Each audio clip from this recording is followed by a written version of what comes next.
జగన్మోహన్ రెడ్డికి అత్యంత ఆప్తుడు senior IAS IYR Krishna Rao bomb పేల్చారు.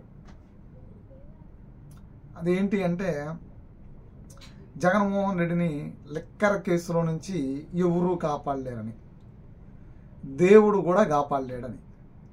ఎందుకంటే అంత బాగా ఆ కేసులో ఇరుక్కున్నాడని కూడా, ఎలా వెళ్ళి ఇరుక్కున్నాడో కూడా ఆయనే ఒక వీడియో ద్వారా చాలా డీటెయిల్డ్గా చెప్తూ ఉన్నారు. మాంసం తిని బొమ్మికిల మెడలో వేసుకున్న చందంగా స్కామ్ చేసి ఆధారాలు వదిలేశాడు అని.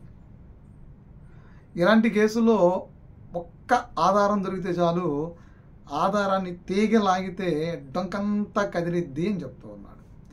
ఆ తీగ ఎవరు అంటే ఈయనప్పుడు నియమించినటువంటి ఎండి అండ్ కమిషనర్గా నియమించినటువంటి వ్యక్తి వాసుదేవరెడ్డి. ఆయన ఎవరంటే ఒక ఐఎఫ్ఎస్ తీసుకొచ్చి డైరెక్ట్గా ఒక ఐఏఎస్ ఎంతో అనుభవం, ఎంతో చాకచక్యత కలిగినటువంటి ఒక శాఖకి కమిషనర్గా నియమించడం. మద్యం అనేది ఒక కీలకమైనటువంటి ఒక శాఖ, ఒక కీలకమైనటువంటి ఒక శాఖే కాకుండా కీలకమైనటువంటి ఒక ప్రభుత్వానికి తీసుకొచ్చేటువంటి అత్యంత ఆదాయాన్ని తీసుకొచ్చేటువంటి ఒక శాఖ. ఆ శాఖలో ఇప్పటివరకు ఐఏఎస్లు చాలా ప్రావీణ్యత కలిగిన సీనియర్ ఐఏఎస్లు పనిచేశారట. కానీ జగన్మోహన్ రెడ్డి హయాంలో మాత్రం వాసుదేవరెడ్డి పనిచేశాడు. వాసుదేవరెడ్డిని ఎందుకు తీసుకొచ్చి పెట్టావు అంటే స్వలాభం కోసం తీసుకొచ్చి పెట్టాడు. ఆ ఒక్క అంశం చాలు జగన్మోహన్ రెడ్డి ఎంత నేరం చేశాడో, లెక్కర్లో స్కామ్ జరిగిందో లేదో చెప్పడానికని. జరిగింది అని చెప్పడానికి ఎవరైతే ఈ చాణక్య అనే వ్యక్తి ఉన్నాడో అతను సీఎంఓ వ్యక్తిగా చూపించడమే కాకుండా డబ్బులు తరలింపు కార్యక్రమం ఈ వాసుదేవరెడ్డి భుజాన ఇచ్చుకోవటం. ఫస్ట్ ఈ కేసులో అరెస్ట్ అయిందే వాసుదేవరెడ్డి.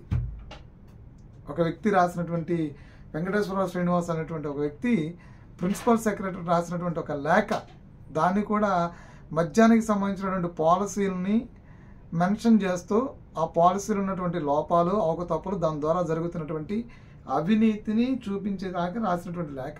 ఆ లేఖలో వచ్చినటువంటి ఆ లేఖని ఆధారం చేసుకుని చేసినటువంటి దర్యాప్తులో మొదటి భాగంలో ఎపిసోడ్ 1లో వాసుదేవరెడ్డి మద్యం కుంభకోణంలో పాత్ర పోషించారు, దానిలో కుంభకోణం జరిగిందని దర్యాప్తు చేస్తే ఒక రాజ్ కసిరెడ్డి వచ్చాడు, ఒక విజయసాయిరెడ్డి వచ్చాడు. విజయసాయిరెడ్డిని తీసుకొస్తే కర్మకర్త క్రియ రాజ్ కసిరెడ్డి అని చెప్పాడు. రాజ్ కసిరెడ్డిని పట్టుకొస్తే చాణక్య ఇంకోటి పేరు చెప్పాడు. వాళ్ళని పట్టుకొస్తే మిథున్ రెడ్డి అన్నారు. మిథున్ రెడ్డిని పట్టుకు రాకముందే 38 మంది ఎక్యూజ్డ్ కనిపించారు. వీళ్ళందరినీ ఎక్యూజ్ చేసిన తర్వాత అసలు ఎవర్రా బాబు మీలో అంతే నవ్వుతారంటే మా బిగ్ బాస్ జగన్మోహన్ రెడ్డి అని చెప్పారు. సరే, మీ బిగ్ బాస్ జగన్మోహన్ రెడ్డి ఈ డబ్బుని ఎలా తరలించారా అంటే విదేశాల్లో కొన్ని డొల్ల కంపెనీలు ఎవరి ద్వారా పెట్టారంటే మా ఓఎస్డి కృష్ణమోహన్, అదేవిధంగా పేరేంటి కృష్ణమోహన్ అరెస్ట్ అయినటువంటి వ్యక్తి ధనంజయ రెడ్డి, వీళ్ళ ద్వారా డొల్ల కంపెనీలు ఏర్పాటైనాయి. ఎక్కడ ఏర్పాటైనంటే దుబాయ్, యూకేలో. లండన్ ఎందుకు పోతున్నాడు జగన్మోహన్ రెడ్డి అంటే ఇందుకు. దుబాయ్, యూకేలో మాకు ఇలా డబ్బులు ట్రాన్సాక్షన్స్ జరిగాయి. ఇవన్నీ ఒక్కొక్కటి తీగలాగితే దొంకంతా గదిలినట్టు ఇక్కడ వాసుదేవరెడ్డిని పట్టుకుంటే అక్కడ జగన్మోహన్ రెడ్డి గదిలాడు. వాసుదేవరెడ్డిని అనాధికారికంగా నియామకం చేయడం ద్వారా ఇంత పెద్ద స్కామ్ బయటకు వచ్చింది.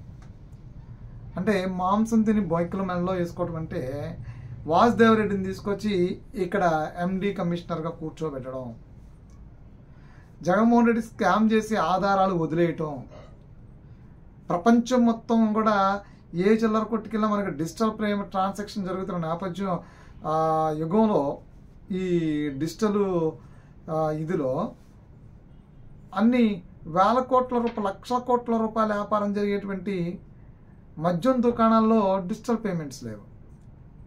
నాన్ పెయిడ్ లిక్కర్ అమ్మారు.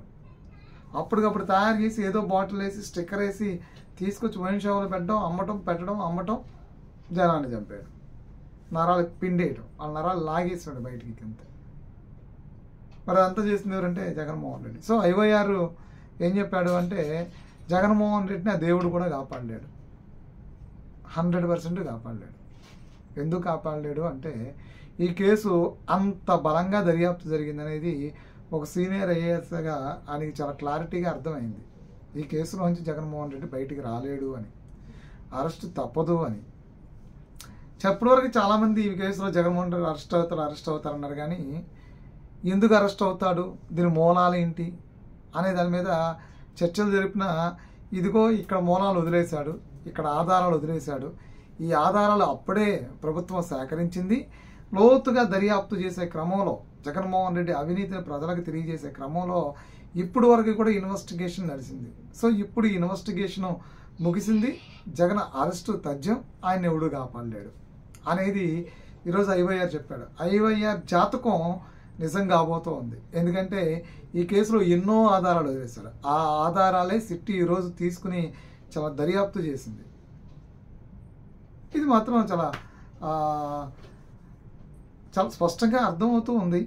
కానీ జగన్మోహన్ రెడ్డిని ఇక కాపాడే మార్గాలు ఉన్నాయంటే లేవు. ఎందుకంటే జగన్మోహన్ రెడ్డిని ఇప్పుడు వదిలేస్తే ప్రజలు ప్రస్తుత కూటమి ప్రభుత్వం మీద విశ్వాసం కోల్పోయే పరిస్థితి. ఎందుకంటే జగన్మోహన్ రెడ్డి లాంటి అత్యంత అవినీతి పరుణ్ణి, అత్యంత ఆర్థిక నేరగాన్ని జగన్మోహన్ రెడ్డి సొంత మనుషులు ఐఏఎస్లు చెప్పిన తర్వాత కూడా వదిలేస్తే ఇంకా దాని ద్వారా నష్టాలు కూడా ఎక్కువ ఉంటాయి. అయినప్పటికీ ఈ కేసులో వదిలేటువంటి ప్రసక్తి ఏమీ లేదు. ప్రజల్లో ఏదన్నా సానుభూతి వస్తుందని చెప్పని ప్రభుత్వం నిన్నటి వరకు కొంత ఆలోచించుంటుంది. కానీ ప్రజాకోర్టులో ఈ వాస్తవాలన్నీ బయటకు వచ్చి ఐవైఆర్ లాంటి వాడు మాట్లాడిన తర్వాత కూడా ప్రజలు జగన్మోహన్ రెడ్డి మీద సానుభూతి చూపిస్తారనేది మాత్రం అబద్ధం అవుతుంది.